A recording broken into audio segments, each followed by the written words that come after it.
আয়োজন কৰা এটা উদ্দেশ্য।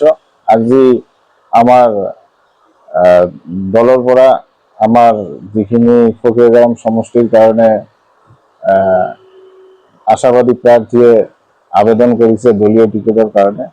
এই কাৰণে আমি আজি দলীয় সংবাদ মাধ্যমৰ আগত প্ৰকাশ কৰিব ওলাইছে।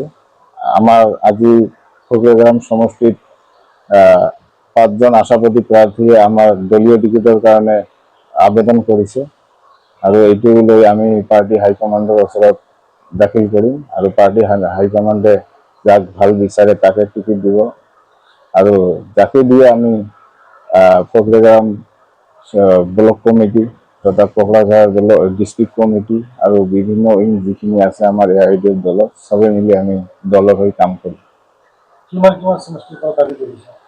আৰু লগতে আজিয়ে আমাৰ বেতমা সমষ্টিৰ পৰা এজন আশাবাদী প্ৰাৰ্থীয়ে আমাৰ দলীয় টিকেট বিচাৰি আমাৰ ইয়াত আবেদন কৰিছে। এইটোকো আমি পাৰ্টি হাইকমাণ্ডলৈকে ঠেলি দিম। পাৰ্টি হাইকমাণ্ডে চিন্তা চৰ্চা কৰি টিকেট দিব।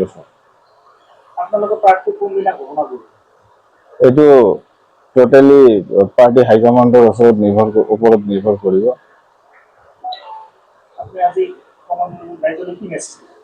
আজি ৰাইজলৈ এটাই মেছেজ দিম যে যেহেতু আমাৰ বিভিন্ন সমস্যাখিনি যিখিনি আছে আমাৰ ফকিৰগাঁও অঞ্চলৰ মানুহৰ, এইখিনি লৈ আমি ৰাইজৰ মাজত যাম আৰু ৰাইজৰ উন্নতিৰ কথা চিন্তা চৰ্চা কৰি আমি এইবাৰ নিৰ্বাচনত অংশগ্ৰহণ কৰিম।